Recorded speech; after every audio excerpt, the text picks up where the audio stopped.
आज हम बात करेंगे अनिल अवस्थी जी से, जो एक आर्मी से रिटायर्ड हैं, और उनसे जानना चाहेंगे कि आज की जो लोकसभा चुनाव 2024 की धमाचौकड़ी मची हुई है, और इस पर जो है कि क्या यहाँ चल रहा है और क्या किसकी क्या संभावनाएं हैं।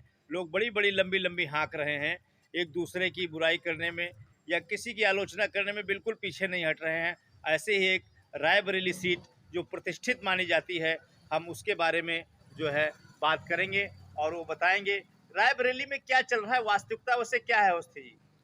रायबरेली में मेरा मानना ये है कि राहुल जी वहाँ पे कांग्रेस की सीट है वो, और पुराने जमाने चली आ रही है। लेकिन अब की बार कहीं न कहीं उनको ध्वस्त किया जा सकता था। लेकिन मुझे जैसा मैं ज्ञातव्य में आया हुआ है कि ऐसा अब की बार होता हुआ प्रतीत नहीं हो रहा है। वहाँ पे जो टिकट मिला है दिनेश प्रताप सिंह जी को मिला है, लेकिन वो टिकट गलत गया जहाँ तक मेरी जानकारी में है। बताते हैं कि वहां पर ठाकुर और ब्राह्मण विवाद टाइप के, कि मतलब बहुत से सब राहुल गांधी की तरफ खिसक रहे हैं और दिनेश प्रताप सिंह कुछ अकेले ही पड़ गए हैं। ये लड़ाई जो है ब्राह्मण ठाकुरवाद की बहुत पुरानी लड़ाई चल रही है। और इसीलिए कि वहाँ पे दिनेश प्रताप सिंह का जो परिवार अपना कुछ क्षत्रिय है परिवार, वो ही उनके साथ नहीं है। तो बाकी कौन होंगे? ब्राह्मण तो उनके साथ बिल्कुल नहीं है। क्षत्रिय परिवार उनके साथ है, बाकी वहाँ लोधी बाहुल्य है, पासी बाहुल्य है, और अन्य जातियाँ भी हरिजन भी हैं। कुल मिलाकर के उनके पास 1/4 ही बहुमत मुझे मिलता हुआ दिखाई पड़ रहा है। राहुल जी बहुत आगे जा चुके हैं। ये गांधी परिवार की परंपरागत सीट है। पिछली बार भी सिर्फ सोनिया गांधी रायबरेली से चुनाव जीती थी, बाकी पे उनको हार का सामना करना पड़े था। तो क्या इस बार भी रायबरेली सीट पूरी तरीके से कांग्रेस जीत रही है? कांग्रेस पूर्ण बहुमत नहीं बल्कि बहुत बड़े अंतराल से जीत रही है। इसलिए जीत रही है कि वहां पे प्रत्याशी का चुनाव गलत हुआ है। और उससे ये एक बात और जानना चाहेंगे, क्या रायबरेली का जो चुनावी असर है ये अमेठी पर भी पड़ेगा? लगभग लगभग 50% पड़ेगा। जी। असर कितना होगा मुझे नहीं पता है, लेकिन 50% पड़ेगा। नहीं, वहाँ के प्रत्याशी के एल शर्मा जी कह रहे हैं अगर हम चुनाव जीत जाएंगे तो हम ये सीट वो कांग्रेस को लिए छोड़ देंगे। जैसे कि वहाँ कोई घर का परिवार का प्रियंका गांधी वहाँ से लड़ सकती हैं। नहीं, जीतना तो खैर मुश्किल है, लेकिन असर पड़ेगा रायबरेली का, क्योंकि वो मिला जुला उनका क्षेत्र है। असर बिल्कुल पड़ेगा। क्यों पड़ेगा? इसलिए पड़ेगा कि रायबरेली अमेठी में कोई बहुत अंतर नहीं है, और दोनों सीटें जो है गांधी परिवार की रही हुई हैं। और स्मृति ईरानी जी वहाँ की बहुत ही दिवंगत नेता रही हैं। लेकिन असर पड़ेगा, और स्मृति ईरानी जीत जाएंगी, ये मेरी शुभकामनाएं हैं। लेकिन असर इतना पड़ेगा कि उनको जीतने में छक्के छूट जाएंगे। अभी स्मृति ईरानी दिवंगत नहीं हुई हैं, अभी जीवित हैं। और ये रायबरेली सीट से क्या वो दिनेश प्रताप सिंह जो भाजपा प्रोपोगंडा पीट रही थी कि उनके प्रत्याशी बहुत हाहाकार मचाए हैं और वह भाजपा हर जगह पहुंच रही है, तो क्या ये सब जो है कि ऐसे ही साबित होगा खोखला? जैसा कि मुझे पता लग रहा है कि दिनेश प्रताप सिंह मतलब भाजपा नहीं, भाजपा का मतलब दिनेश प्रताप सिंह। जी। रायबरेली में दिनेश प्रताप सिंह का मतलब भाजपा नहीं, भाजपा का मतलब दिनेश प्रताप सिंह। ऐसा क्यों है? इसके बारे में उच्च हमारे जो नेतागण लोग हैं, हमारे सर्व मान्य श्री मोदी, अमित शाह मोदी जी, और राजनाथ सिंह जी हैं। ये लोग जाने इसका कारण क्या है, ऐसा क्यों लोग बोल रहे हैं। जैसा कि मैं जनता से जान पाया हूँ, उन लोग का कथन यही है कि दिनेश प्रताप सिंह मतलब भाजपा, भाजपा मतलब दिनेश प्रताप सिंह। ऐसा क्यों लोग बोल रहे हैं? अच्छा, इसका मतलब उनका विरोध वहां पर डट के हो रहा है। अपने समाज में ही उनका आपस में समझ नहीं बैठ रहा है। बाकी समाज उनके साथ कोई भी नहीं है। इसका कारण मुख्य ये है कि वो हर चुनाव में दखलंदाजी करते हैं, और बहुत बड़े ही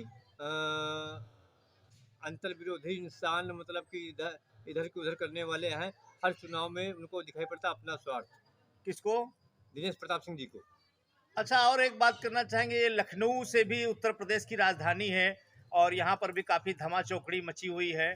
तो क्या भारतीय जनता पार्टी के राजनाथ सिंह भारी मतों से विजयी होंगे, या दूसरे प्रत्याशी रविदास मेहरोत्रा जी? और मोहनलालगंज में भी के बारे में भी बताएं कि वो कहाँ वहाँ से कौन किसी संभावना है? लखनऊ के बारे में मुझे कोई शक नहीं है। राजा सिंह बिल्कुल विजयी होंगे, बड़े बड़े अंतर से विजयी होंगे। रही बात, लोग बोलते हैं 5 लाख 5 लाख 5 लाख, तो 5 लाख की बात नहीं करूँगा। लेकिन अंतर उनका जो पिछला था उससे आगे बढ़ेगा, वो मुझे विश्वास है। रही बात मोहनलालगंज सीट की, कौशल किशोर जी की, तो कौशल किशोर जी भी विजयी होंगे, लेकिन अंतर वहाँ कहीं न कहीं कम हो रहा है। ऐसा क्यों हो रहा है मुझे नहीं पता। आप देख रहे हैं अनिल अवस्थी जी बता रहे हैं कि किस तरीके से मतलब जो है उनका चुनाव प्रचार कैसा रहेगा इस बार।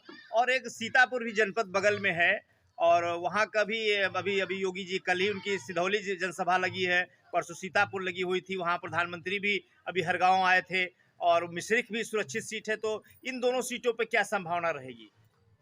सीतापुर ठीक-ठाक है और राजेश वर्मा जी हैं जो कि तीसरी बार हमको लगता है कि मुझे भी जहाँ चौथी तक बार है। चौथी बार हैं। लेकिन मुझे लगता है ऐसे लोगों को कंटिन्यू ऐसा क्या काम कर रहे हैं, कंटिन्यू उनको टिकट मिल रहा है। सीतापुर का क्या कुछ खास विकास किया है उन्होंने? मुझे लगता है कि ऐसा उन्होंने कुछ नहीं किया है, केवल एक जाति गढ़ के हिसाब से उन्होंने को टिकट मिल रहा है। अगर ऐसा ही रहा तो उनको मिलता रहेगा, लेकिन विकास उन्होंने कुछ नहीं किया। मिश्रिख सीट जो सुरक्षित सीट मानी जाती है वहां भी तीसरी बार अशोक रावत मैदान में है। मैं अशोक राव जी को जानता नहीं हूँ, लेकिन मैं भाजपा को जानता हूँ, इसलिए मैं वोट दूंगा क्योंकि मैं वहीं का रहने वाला हूँ।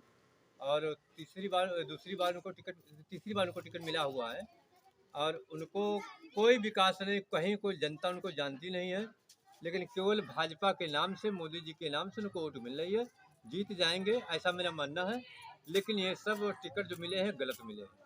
एक आखिरी और सवाल बचता है, ये दिल्ली के मुख्यमंत्री केजरीवाल की जमानत अंतरिम जमानत मंजूर हो गई है, क्या इसका चुनाव पर कोई फर्क पड़ेगा या केजरीवाल अपना कैसे क्या कर पाएंगे? मुझे लगता है कि चुनाव पर सर मोदी जी के पड़ा है। मोदी जी की गलत जो नीतियाँ रही हैं, अच्छा काम किया, देश हित में काम किया है, लेकिन जो गलत चुनाव प्रचार किया है उन्होंने, ईडी और केजरीवाल केजरीवाल कुछ भी है गलत मैं ही मानता हूँ, लेकिन जो आईन मौके पे इनको अंदर जेल में डाल दिया है, उसका असर चुनाव पे बिल्कुल पड़ेगा, बिल्कुल पड़ रहा है, मुझे दिख रहा है। ऐसा मेरा मानना है।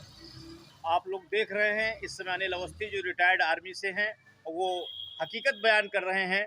आप देख रहे हैं फरसा न्यूज चैनल 24 लखनऊ से एक रिपोर्ट।